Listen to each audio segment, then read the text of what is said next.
Gonna eat so many goddamn crumpets. It's gonna be a crump paka.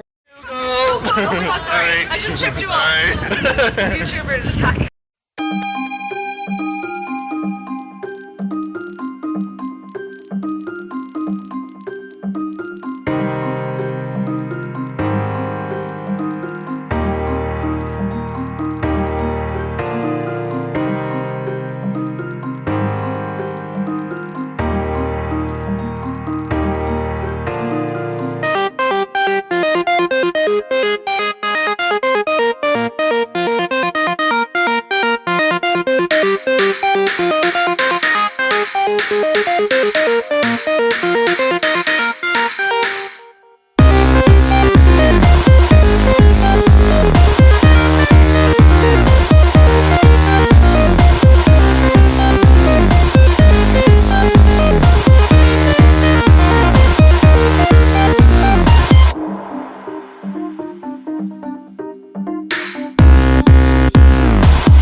The wind is howling like this swirling storm inside.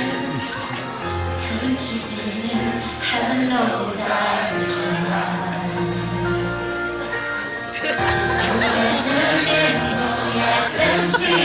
Be the good before it's time to be. Conceal, don't fear, don't let them know.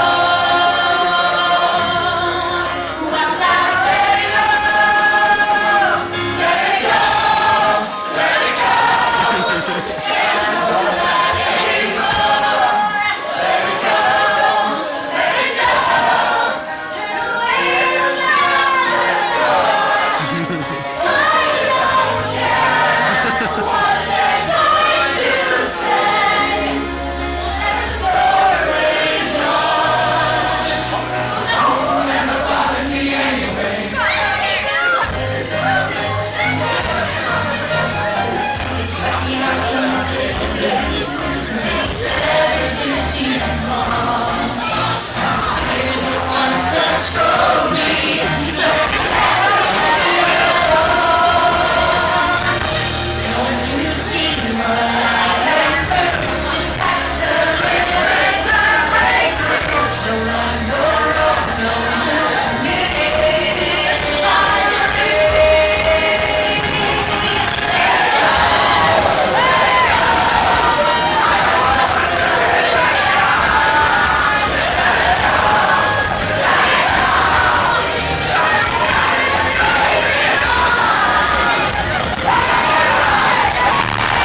videos every day, and since then I don't think I've ever missed a day. Like it's been Consistency. So yeah, and then because I got a shout out from PewDiePie then, who was like everybody knows is the #1 YouTuber. Yeah. And then it kind of like that got the ball rolling, and then hard work and consistency kind of just kept things going. And just keep the head down, stay going.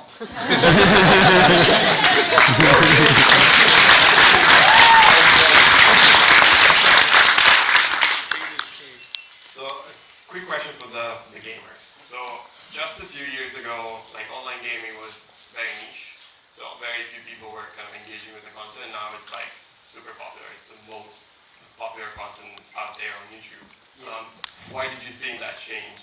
Is it just about the games? Is it more about you guys being more entertaining? Like, what do you think changed? I think it's when you go like certain routes on YouTube. Like some people either have like entertaining videos where they don't show their face. It's like a high production kind of thing, like the Fine Brothers kind of stuff. And then you have the other people who are like the vloggers, who it's all about the person and the topics they're talking about. And then gamers is kind of like branching across two different things. So you have games that people are interested in, and then they kind of stay for the person. So they kind of come for the game, stay for the person. You have a mix and match of two different things. So it kind of elevates it above certain other things. No.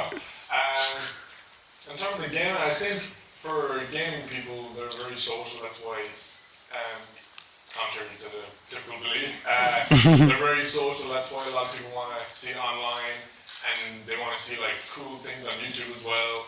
Or like one thing that's kind of I feel about my channel, and in terms there's Call of Duty. I'm sure some people know. But basically, my friends and I, we play that and we do things that no one else has ever seen before in terms of just like doing interesting things, and that brought people in because like it's shareable because it's different. So in terms of like gaming, that's where I see the benefit. I don't know if I'm staying on topic or not. But yeah, I think it's just people are a lot more social in gaming. I think that's the game. Can I just say as well, gaming has become cool recently. Like I remember being a kid and like everyone just gets lagged if you're into games in school, and now it's like it's one of the most watched things on YouTube. It's really big. So the title of the panel is From Passion to Profession. So none of you guys now have, correct me if I'm wrong, a full-time job other than YouTube. So when was the kind of turning point? When did you decide, okay, I'm going to drop everything and just do this full-time? And yeah, so this is your full-time job pretty much, right? So Well, when I was coming out of college, I was kind of just about getting enough to not go on the dole. So it's like I'm just about getting as much as the dole, so I might as well just put my all into this. And it gave me way more time then to spend on it. So I was like, right, I'll try and make 3 videos a week now and make them better. And I'm still like learning, well that's really hard. I'm still learning like all the editing stuff, but I think I just wanted to give it that chance, and I was like, this is the one, I can go be a teacher, or I can do this. So like that for me was it. And then you have to like look into other avenues of income as well as your views, because it's very hard to know what you're going to earn every month, which is the only scary thing with it. Like you can never be certain that you'll get as much the following month. So it's a bit of an unstable thing going into it and scary, but once you keep at it, it just keeps going up and up, so you don't have to really worry about it then. For me, I didn't go to college out of leaving cert because I didn't get enough points. were you playing games all the time for that? Yeah. So my mother wasn't very happy with that, and I went on the dole, and I saved up for 6 months of the dole, got YouTube equipment because I was bored, being at home on the dole, and just played video games till 6 a.m. for about a year. Didn't really go anywhere, to be honest. I had a lot of good friends. Why I say I'm lucky is because I knew people that were in YouTube before I started YouTube. A lot of people started on their own, and they're kind of like, what do I do? So I had a lot of people that were there from the beginning to help me out. So basically, it took about 2 years, I would say, until my mother finally accepted YouTube because of the money. And I went to college. I tried to do YouTube in college at the same time, but it's impossible.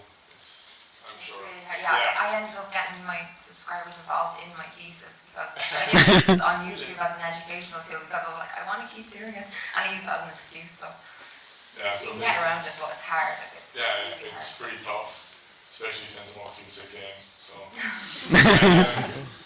but yeah, essentially it happened during the year of college, and I was just like, I'm earning more now than I would if I get the degree. So, not bragging or anything. Sorry, you should public YouTube. I hope it goes well for you. For me, it was January of last year was when I started like breaking a threshold of earnings that would be sustainable as a job. But I finished out college. It was like the last semester in college was from January to May. So I finished and I graduated, and then since then I've been doing it as a job really. So almost a year full time now. It's fantastic. And I mean, the more you guys grow, the more like you get interesting from brands. And you know, have you been working with brands and companies? Like, so I know that Manny, you work on TV. Do you want to talk a little bit about like your brands and TV? Ready, aim.